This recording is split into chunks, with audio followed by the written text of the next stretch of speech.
Live from the apple, slicing the American pie with dope lyrics. Watch me get America high by your appearance. I can get a glimpse of your vibe. They say you are what you wear. I'm East St. Laurent, Mason Martin, Margiela. Catch me at the Mondrian, fella. I'm getting money, that's why you all jealous.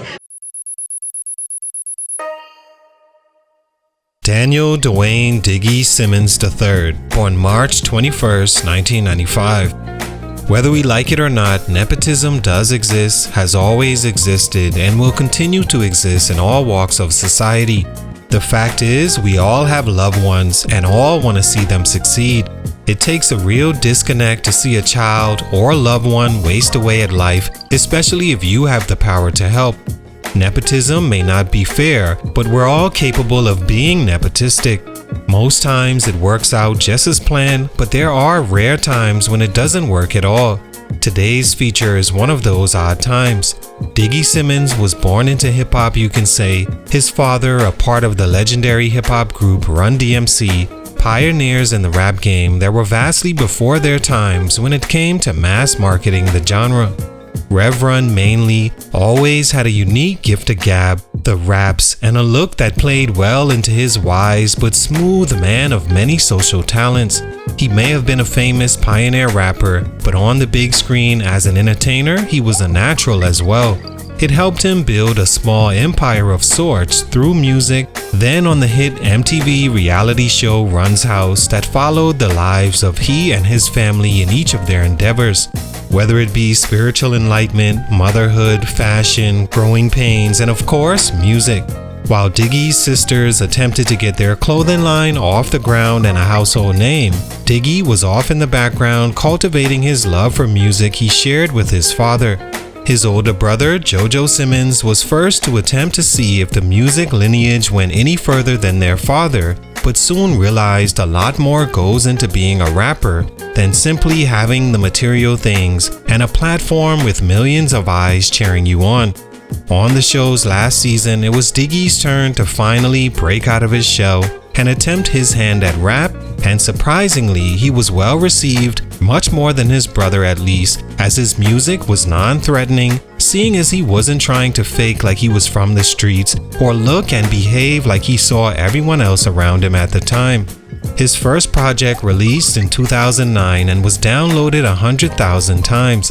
In 2010, he'd received praise from Yeezy himself, then in 2011 became a XXL freshman with the likes of Meek Mill, Miller and Kendrick Lamar. His debut album released in 2012 and sold 20,000 copies first week, at the time considered a flop by music standards, leading to Diggy questioning his future in music. It took 6 years for him to try again in 2018, but this time was even more discouraging, seeing as the teeny bopper fans, most from his hit TV show, were grown and past his musical renditions.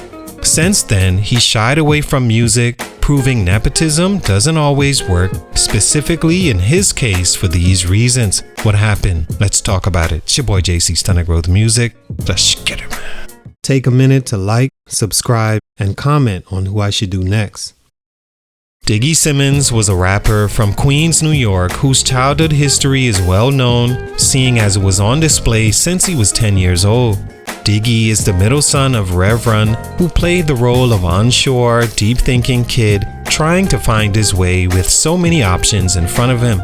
Fashion, acting, hip-hop, or simple kid wanting to find his own way.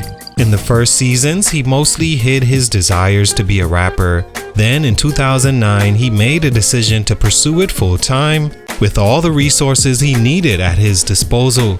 His older brother tried his hand and failed miserably, attempting to mimic the lives of rappers that were actually from the streets, so Diggy decided to just be himself with the music, and initially it worked, but the support wasn't enough and didn't last very long. Stunt number 1, the child star. Strictly focused on the music, Diggy Simmons wasn't a terrible rapper, but in my opinion what hurt him early on was his background as a child star. When he was younger, he appealed to the young female fans that cried, screamed, and fainted over anyone they constantly saw on TV who don't quite understand what makes good music and frankly could care less long as they recognize the face from the TV screen they'll beg their parents to support their favorite artist's music. Most of his fans around 2009 were young female fans of the show that dwindled more and more as the show ended, and they, along with Diggy, began to become young adults. This is the point the rubber meets the road for most child stars as they face a determining point in their lives where everything isn't cute anymore and their skills and actual talent will have to shine through. Diggy was 17 years old by the release of his debut album, his core fan base roughly around the same age, where their lives have changed greatly from their 10 to 16-year-old selves.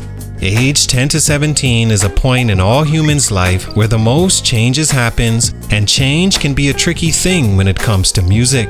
When fans first hear your music and fall in love with it, they encapsulate you in that moment. When you begin to grow as far as your voice, your thoughts, and your interests, you become a different person to them. One they'll have to decide again whether they like you still or not. Not to mention, at 17, those fans have grown to be interested in other artists, other styles, other genres. Some may not even care about music at all, which is why child prodigies in music have found it difficult to transition from the cute, harmless phase to a grown person with responsibility to carry themselves a certain way. Diggy didn't transition well from being the shy child star to outspoken rapper. Physically, his voice didn't grow to be distinct or appealing, and his social skills weren't as charismatic at that age as his famous father's was, leaving him an afterthought of his rap era, unable to bring his kiddie fans over to his grown-up side. Stunt number 2, copy and paste. One of the things wrong with nepotism is the people with the power to put their loved one in position are much far removed from the target audience in so many ways. They don't quite understand how to effectively do that when it comes to music specifically. They just think you can throw as much money behind it as possible to get the biggest artists on songs with them, singing their praises online, or even mentoring them in hopes their juice spills on their kid. Then they throw all their resources into production behind them, forgetting that the star of the show has to be what carries the music.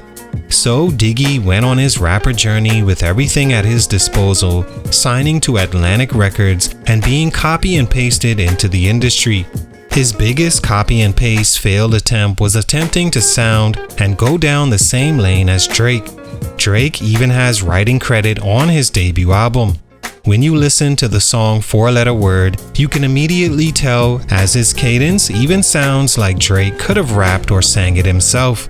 Matter of fact, most his songs, especially early on, sounded like a carbon copy of Drake, and that was one of his biggest mistakes. He does have songs where he's not sounding like Drake, and those aren't bad, like his song Text Me. Maybe if he decided to go down that lane more, he could have created one of his own, but for the most part, he was a mini Drake with much less talent as a writer, singer, rapper, and personality. His cadence being the biggest difference. Not just Drake, but it seems like Diggy was the perfect example of the phrase industry plant. An artist made by and promoted solely because of his industry ties that's forced onto the people even though it's clear they lack what it takes. Ironic, his first single from his debut is called Copy and Paste, which is exactly what was attempted with his music career, but it just didn't stick. Stunt number 3, not sticking with it. The problem with nepotism babies is they don't always quite understand all it takes to carve their own path outside their family name. One of those being sticking with the process and approaching it with a sense of urgency. A lot of times when the road gets tough, nepo babies resort to their cushy, comfortable fallback life where they can easily put music down like one of their expensive toys they play with until it no longer entertains them. Diggy released a second album as mentioned in 2018, this time on Empire after he and Atlantic decided not to move forward. That album did even worse than the first, not charting at all 6 years later when Diggy was now a full adult. He started questioning himself more and more and questioning if fans would ever look past his past as a child star. I guess the answer was clear enough for him that at this point they probably wouldn't, always viewing him as the shy 10-year-old they grew up watching that's now into grown things and a completely different person. So Diggy gave up rap altogether, not releasing an album in 6 years or songs since 2019. In 2018, he decided to fall back on his TV career on the show Grownish and seems to be more comfortable pursuing that goal and leaving music behind. All in all, I don't think too many saw Diggy Simmons as a serious rapper, but he could have had a lane in rap had he have a real reason to do it, other than because it's what his dad was known for.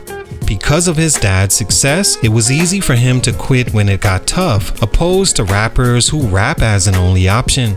I'm sure in life he'll be just fine, but musically, for these reasons, his growth was stunted. Salute, respect, it's your boy JC Stunted Growth Music, and I'm out.